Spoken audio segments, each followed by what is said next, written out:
Hi students, स्वागत है आप सभी का भव्य ऑनलाइन एजुकेशन में। मैं हूं गंगाराम त्रिपाठी। आज आपका जो है एनसीईआरटी मैथ का 10th का एक्सरसाइज 3.1 का पहले क्वेश्चन का दूसरा क्वेश्चन है। पहले का दूसरा क्वेश्चन है। क्वेश्चन हमारा क्या है? 5 पेंसिल तथा 7 कलम का मूल्य 50 रुपया, जबकि 7 पेंसिल व 5 कलम का मूल्य 46 रुपया। एक कलम तथा एक पेंसिल का मूल्य हमको ज्ञात करना है। ज्ञात किस विधि से करना है? ग्राफीय विधि से करना है। मतलब हमको इसका समीकरण बना करके हमको इसका ग्राफ खींचना है। तो चलिए देखते हैं हम इसको कि कैसे हम सॉल्व करते हैं। देखिए, इसमें दिया हुआ 5 पेंसिल तथा 7 कलम का मूल्य 50 रुपया है। मतलब हम मान लेते हैं कि जैसे माना एक पेंसिल का मूल्य बराबर है x रुपया व एक कलम का मूल्य बराबर है y रुपया। चूंकि यहां पर दिया हुआ 5 पेंसिल तथा 7 कलम का मूल्य 50 रुपया है। चूंकि एक पेंसिल का मूल्य हम मान लिए हैं x रुपया है, तो स्वाभाविक सी बात है 5 पेंसिल का दाम कितना हो जाएगा? 5x रुपया। 5x रुपया हो जाएगा। जैसे एक कलम का मूल्य अगर 10 रुपया है तो 5 कलम का दाम 10 बचे 50 रुपया होगा। तो अगर यदि एक पेंसिल का मूल्य x रुपया है तो 5 पेंसिल का मूल्य ज्ञात करने के लिए हमको उसमें 5 से मल्टीप्लाई करना पड़ेगा, मतलब 5x रुपया हो जाएगा। प्लस 7 कलम का मूल्य, एक कलम का मूल्य y रुपया है तो 7 कलम का मूल्य कितना हो जाएगा? 7y रुपया। इस प्रकार अगर हम 5 पेंसिल का मूल्य और 7 कलम का मूल्य अगर हम जोड़ते हैं, ऐड करते हैं, तो कितना मिलेगा हमको? मतलब 50 रुपए का है। और दूसरा शर्त क्या दे के रखा है? जबकि 7 पेंसिल और 5 कलम का मूल्य 46 रुपया है। जब हम मान लिए हैं कि एक पेंसिल का मूल्य x रुपया है, तो 7 पेंसिल का मूल्य कितना हो जाएगा? 7x रुपया। हम एक कलम का मूल्य y रुपया माने हैं, तो 5 कलम का मूल्य कितना हो जाएगा? 5y रुपया। यानी जब वह व्यक्ति 7 पेंसिल व 5 कलम खरीदता है तो उसको 46 रुपए देने पड़ते हैं। मतलब 7x + 5y बराबर 46 रुपया। 46। इसको हम बना देंगे समीकरण 1 और इसको हम बना देंगे समीकरण 2, जो कि हमको खींचना है ग्राफ। तो हम क्या करेंगे? ग्राफ खींचने के लिए हम दोनों समीकरणों से सारणी बनाएंगे। सारणी में हम क्या करते हैं कि हम x के भिन्न भिन्न मानों को रख करके y के भिन्न भिन्न मान निकालते हैं। कैसे निकालते हैं? तो आइए हम देखते हैं। देखिए, जो हमारा समीकरण 1 है, देखिए यहां पर लिखेंगे हम समीकरण 1 से। समीकरण हमारा 1 क्या है? 5x + 7y बराबर 50। अब हम क्या करेंगे? 5x को हम क्या करेंगे? उस साइड ले जाएंगे। हम 5x को भी ले जा सकते हैं, 7y को भी ले जा सकते हैं, लेकिन चलिए हम x को उस साइड में ले जाते हैं। तो इस साइड में क्या बचेगा? हमारा 7y बचेगा, बराबर 50 - 5x हो जाएगा, 5x। चूंकि 7 में y से मल्टीप्लाई है, इधर जाएगा तो डिवाइड में हो जाएगा, यानी इधर बचेगा y = 50 - 5x बटे 7। अब हम क्या करेंगे? इस x के भिन्न भिन्न मान को रखेंगे। जैसे x का मान अगर यदि हम यहाँ पर 3 रख देते हैं, ध्यान से देखिएगा, x = हम रखेंगे 3। तो अगर यदि हम इस समीकरण को हम हल करते हैं तो 50 - 5 × x के स्थान पर रखेंगे 3 बटे 7 बराबर 50 - 5 × 3 = 15 बटे 7। 50 में से 15 निकालेंगे तो बचेगा हमारा 35 बटे 7। 7 × 1 = 7, 7 × 5 = 35। मतलब अगर यदि हम x के स्थान पर 3 रखते हैं तो हमारा जो y का मान हमको मिलता है वो 5 मिलता है। हम एक मान और रख करके देखते हैं। अगर यदि देखिए ध्यान से कि अगर यदि हम x के मान को हम 10 रखते हैं, मान लीजिए x के मान को हम कितना रख दें? 10 रख दें। अगर यदि हम यहाँ पर x के मान को 10 रखते हैं तो देखिए 50 - 5 × 10 हो जाएगा बटे 7। 50 - 10 बचे 50 बटे 7। 50 में से 50 निकालेंगे 0 बटे 7 बराबर 0 हो जाएगा।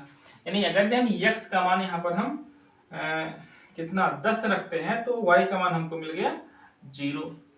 अगले स्टेप में हमको एक x का मान और रख करके हम एक y का और मान निकाल लेंगे, क्योंकि ग्राफ खींचने के लिए कम से कम 3 निर्देशांकों की जरूरत पड़ती है, तो कम से कम 3 मान निकालना पड़ेगा।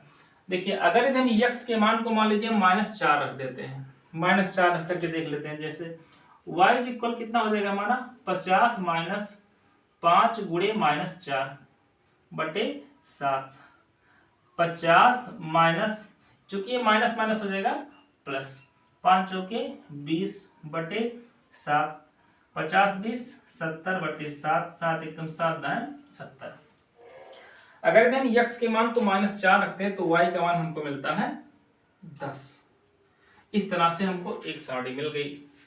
अब हम क्या करेंगे, एक दूसरी सारणी भी प्राप्त करेंगे समीकरण 2 से।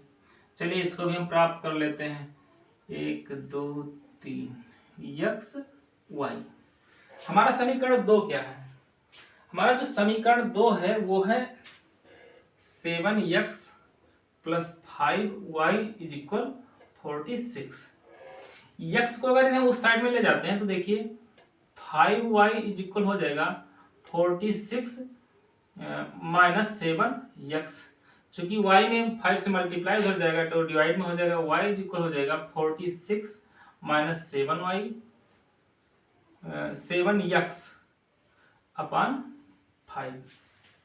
अब हम क्या करेंगे कि x के भिन्न भिन्न मानों को रख करके y के भिन्न भिन्न मान निकाल लेते हैं। जैसे अगर हम x के मान को यहाँ पर हम 2 रख दें, x का मान हम रखते हैं 2, तो y का मान देखिए कितना आ जाएगा 46 माइनस 7 गुणे 2 यानी 7 दूना 14 बटे 5, यानी 46 माइनस 14 बटे 5।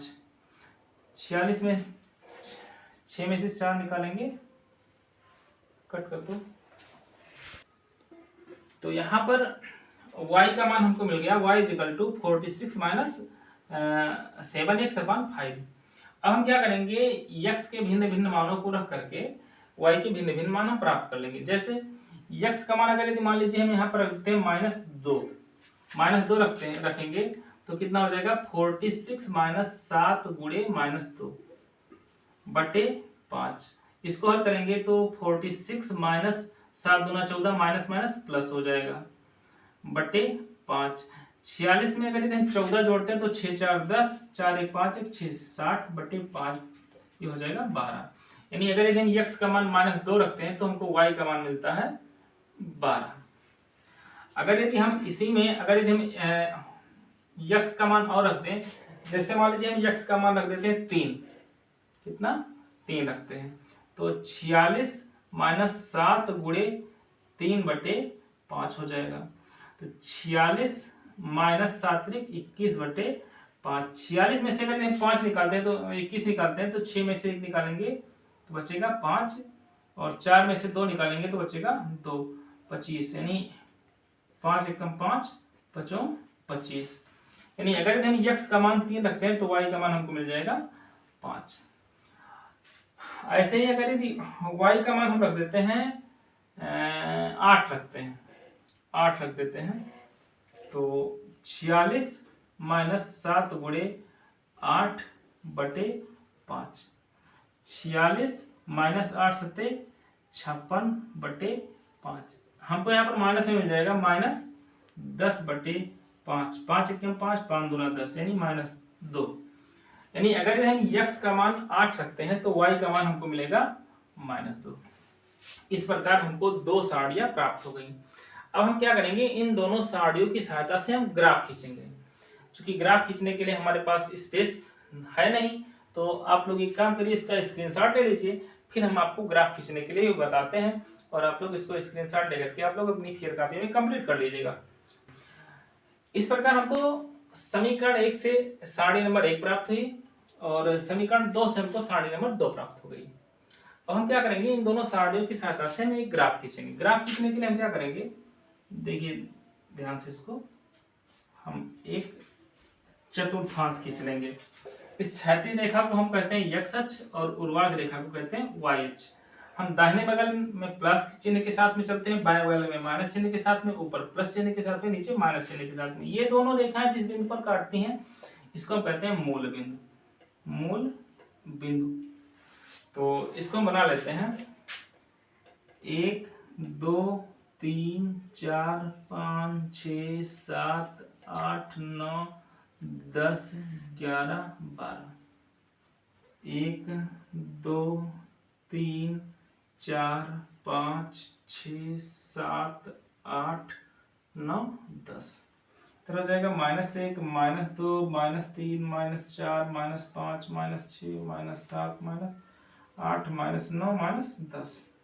तब -1 -2 -3 -4 -5 -6 -7 -8।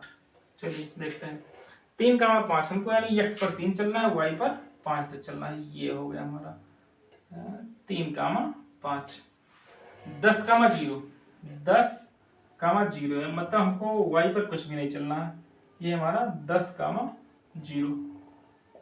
अगला है -4 का 10 -4 का 10। ये रहा -4 का 10। अगर हम इन तीनों बिंदुओं को हम मिलाते हैं ऐसे, सॉरी, यदि आप स्केल से इसको मिलाओगे तो ये तीनों बिंदु एक सीधी रेखा में हमको मिलेंगे। ठीक, इन तीनों बिंदुओं को मिलाते हैं हम, अगर मिलाते हैं तो हमको एक सीधी रेखा प्राप्त हो जाती है। इस वाले अगर आप साड़ी से हम खींच लेते हैं रेखा, देखिए -2 का 12 -2 का 12 12, इसका मतलब कि 10 इधर आ जाएगा, 11 उधर आ जाएगा और ऊपर जाएंगे तो 12।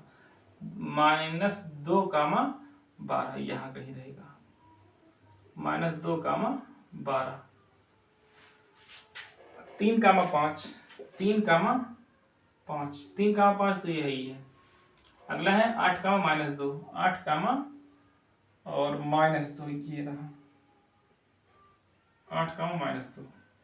यानी अगर यदि हम इन तीनों बिंदुओं को आपस में मिलाते हैं तो भी हमको एक सीधी रेखा मिल जाएगी। और ये दोनों रेखाएं एक दूसरे को किस बिंदु पर काटती हैं? 3 का 5, जहां पर x का मान कितना है? 3 है और y का मान है 5।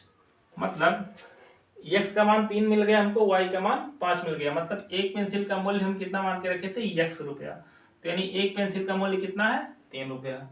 एक कलम का मूल्य हम मान के रखे थे y रुपया, y का मान कितना है? 5। यानी एक कलम का मूल्य कितना है? 5 रुपया। तो जो हमारा आंसर हो जाएगा, आंसर एक पेंसिल का मूल्य बराबर 3 रुपया और एक कलम का मूल्य बराबर 5 रुपया। ओके, अगर यदि क्वेश्चन मेरे द्वारा पढ़ाया जाए क्वेश्चन अगर यदि आपको समझ में आ गया है तो वीडियो को जो है लाइक जरूर कर दीजिएगा, अपने साथियों के साथ में शेयर कर दीजिएगा। ओके।